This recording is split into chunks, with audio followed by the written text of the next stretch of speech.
My name is Jack Schultz, and I'm here today to talk about Latin result clauses, from roots to results. To make this concept of a result clause easier, I have come up with a pretty easy definition.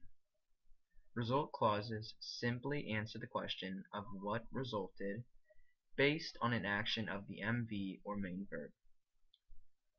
Below is a example of result clause in English. The ball was thrown so fast that the batter did not see it. Now I'm not going to go into complete detail about why this is a result clause, but considering that we've just begun, I want you to read over the sentence and refer back to the definition and try to already get a grip on how to sort of identify result clauses. Now to get our minds more thinking about these result clauses, I have a few more examples of such resulting. It was so windy that my hat blew off, and the snow was in such a way that people could not get out of their houses. In these two examples, the that my hat blew off and that people cannot get out of their houses are results of the main clause.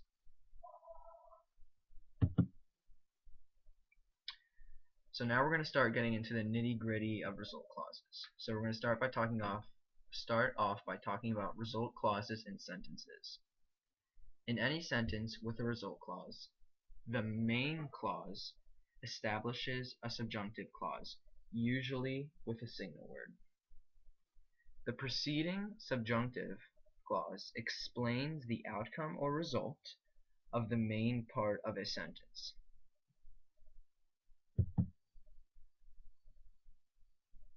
Now you may have seen in the prior slide it said signal words. Now here are a few of these key signal words to success. I've listed 6 of them. Tom, which means so, tantus which means so great, ita, which means in such a way, quantus which means how large, talis, tale, which means such, tot, which means so many. Now these are not all the signal words, but these are just a few of the most common words.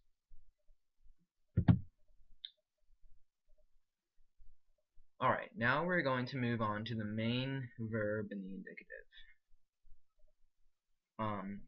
The MV, or main verb, can be found in any tense of the indicative, but in most cases it will probably be present, imperfect, or perfect.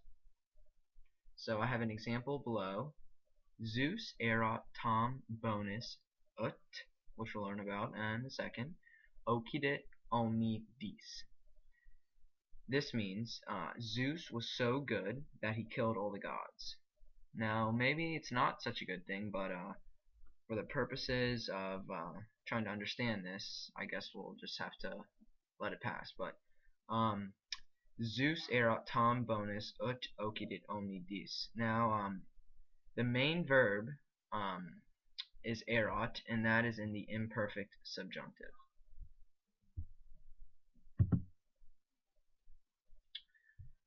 Alright, now here is this ut business. Now you may be wondering, or maybe not, but most of the sentences that we've gone through have been English, so you probably haven't yet seen this ut, but you will in a few minutes. But most of the sentences have probably been that dot dot dot, that not dot dot dot. Most of them have been that, but ut most oftentimes means that, but it can also mean that not. It can also mean in order to, as soon as, while, etc. Ut is a very good sign of a result clause, but not always. So you must make sure that it's a result clause. But knowing this sort